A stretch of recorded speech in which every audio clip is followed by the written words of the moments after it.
casser rythme débat bi monsieur le ministre gis nañ ne dem nga ci local yi République des valeurs dem na ba pare ñu ngi waajal li nga xamante ne moom moo di législative yi ginnaaw boo defee xayma ci local yi ñu génn est-ce que tey jii pare ngeen ngir dem ci élection législative yi ñu dëgmal ndax yéen da ngay dem wala da ngeen di wut ñi nga xamante ne ñoo di ay coalition da ngeen di fekk ji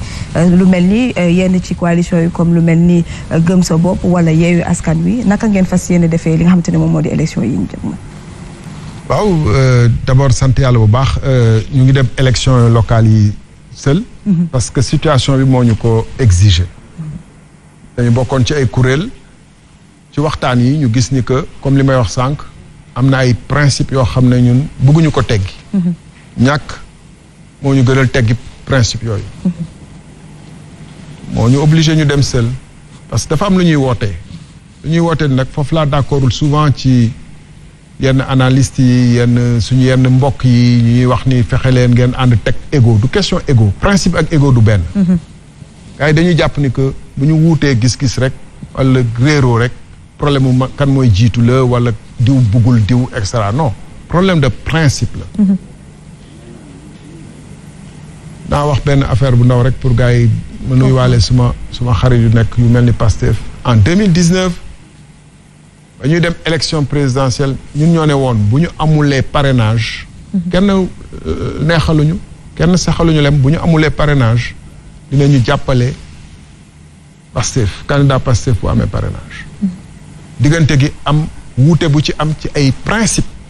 du ma ci àddu fii parce que ça prendra du temps moo tax ñu dellu ci ginnaaw ñun principe la ñu wéyee donc principe moo ñu yóbbu ci dem seul ñu am ci nag ndam lu ñuy considérer ndam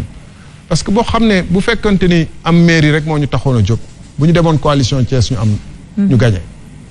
Thiès Ouest bu ma nekkoon candidat par exemple waaye Yewwi ñoo ñu rawee ay quelques 200 et quelques voix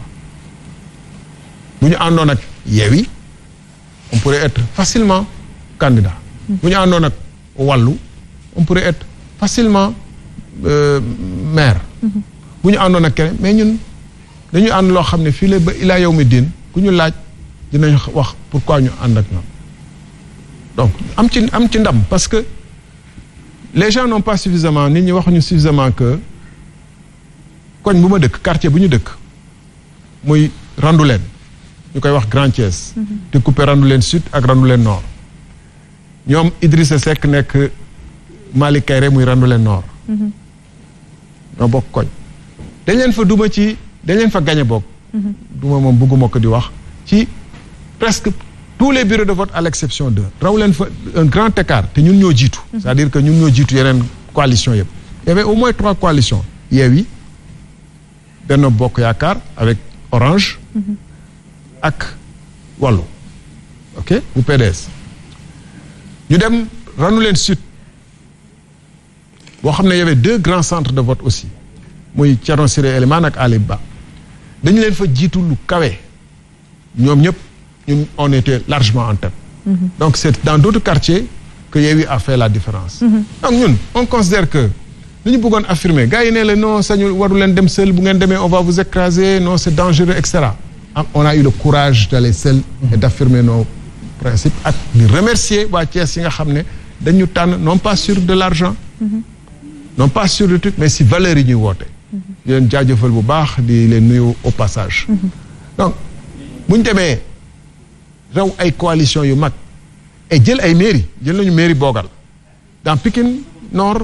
suñu gars yi dem nañu recours baa ngi continuer ba tey on considère que ñun ñoo gagné Rufisque Est on est 2e et cetera on considère qu'on a fait de très bons scores donc wane nañu aussi que amuñu problème dem seul et que defuñu ko pour jiitu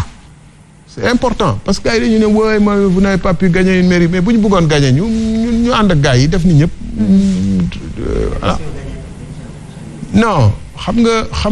nga loolu Sénégal lañ koy gis xam nga par exemple boo xoolee France mu ngi élection bëgguma di jël élection exemple France mais France am na élection nii nga def ne Fabien Roussel le communiste là wala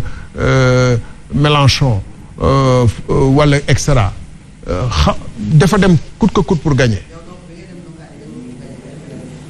j'espérais gagner mais je veux dire que je ne veux pas gagner à n'importe quelle condition c'est différent je veux dire que France suñuy wax Fabien Roussel ak Jadot l'écologiste là pourquoi nga wàcc say principe ànd ak coûte que coûte Mélenchon pour mu truc parce que dafa am ay principe ak ay gëm-gëm mu tax nga dugg politique bu fekkee da ngay wàcc loolu pour mun a am ànd ak ay nit pour gagner c'est plus la peine nga dem toog yi defi leneen donc da nga jàpp ne oui da nga jàpp ne ici au Sénégal pour les législatives oui pour les législatives ñu ngi li waxtaan ak ay mbokk ak ay xarit ak ay ñeneen pour taxawal ay coalition en dehors de ñi nga wax fii une voie alternative parce que écoutez mais c'est-à-dire que man je suis étonné quand les gens nit ñi di wax bon da nga war a ànd ak mais ànd pourquoi les mairies que les gens ont gagné est-ce qu'il y aura un changement yaa ngi yëngal sa bopp de bu ko def ci devant bon est-ce qu'il y aura un changement les mairies que les gens ont gagné là mais il y en aura très peu parce que xam nga bu ñu naxante c'est-à-dire que ci gis nga man coalition yi dama ci jàngat sax lu bëri mu gën ma tiital pour avenir du Sénégal amul débat wu principe lan ban programme la ñu ànd ban yan idée la ñu am dégg ngeen fi ñuy wax programme 2012 au moins def nañ fi assise wax ay programme ni ñu bu d'accord ensemble bëgg a ànd mais fii dégg ngeen fi programme ban programme nga fi dégg mën nga wax programme le candidat de la ville de Dakar candidat bi nekk ci Benno candidat bi nekk Gëm sa bopp. mais attendez xam nga madame. ce programme boobu lañ jàpp ne mu ci la ñuy sukkandiku pour doxal seen ay gox. programme y a programme et programme man principe bi lay wax mooy par exemple nii bu ñu neewee tey jii nii dañu wax ni que donne un exemple simple xam nga gars yu bëri dañu nii Assemblée nationale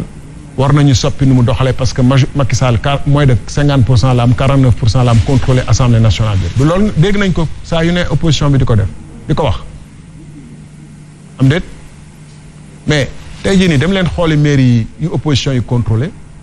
à quelques rares exceptions près li nekk Assemblée nationale sax moo tane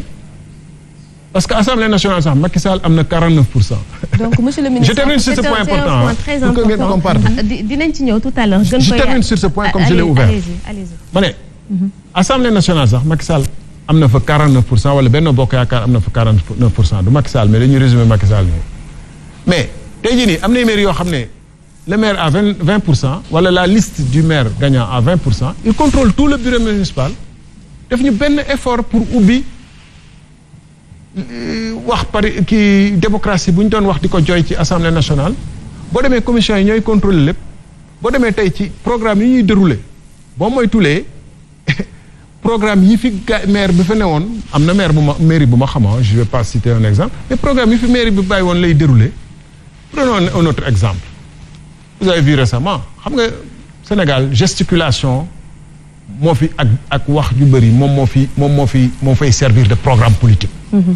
gis ngeen sommet de l'eau bi fi am nii sommet alternatif de l'eau loolu ci programme la bokkoon sommet alternatif de l'eau bu ko dem ci sommet bale ba pare ne bon bu ma paree conclusion bi maa ngi koy jébbal président de la République mais kon kay nga dem jébbal ko xalaatam wala nga toog bàyyi ko mu dérouler non c'est-à-dire que xam nga ñun on n'est pas man Thierno Sall ñun République des valeurs on n'est pas dans la gesticulation mun nañu nag bañ a comprendre mun nañu bañ a kii comme ni mu fi waxee woon il y a 2 ans ci affaire hôpitaux yi wax ci affaire stade yi gars yu bëri attaqué ma ba tey nii gars yu bëri dañ may ne sama gars yi dañ may ne bàyyil affaire stade yi parce que tu vas te mettre les sportifs sur le dos je dis mais qu'importe je dis ce que je pense parce que stade de Léopold Sédar Senghor mu ngi fi bu ñu ko réparé woon du fees jamais stade bii ñu tabax d'ici la coupe du monde du am benn match bu mu fees du muy match amicaux équipe nationale te équipe nationale match amicaux rek la ci programme pourquoi dañu wax loolu loolu mooy différence bi entre programme et programme d'accord Nafi Dieye rapidement xaw naa tànga dafa mel ni Fatima laa dégg concernant les coalitions li mu tontu mais aujourd'hui ñëpp xam nañ ne on est peut-être dans l'ère des grands ensembles ku ne xam na ne tamit que seul on ne peut rien gagner est-ce que gënul nga teg sa ay principes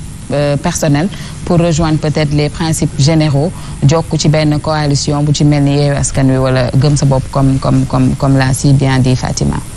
waaw damay reformuler question bi peut-être damay teggi samay principe rejoindre l'ère du temps mooy lii ñëpp di topp xam dafa amay coalition yoo xam ne bu ma ko gisee damay ne coalition contre nature la. comme yan coalition. boo gisee ñoo xam ne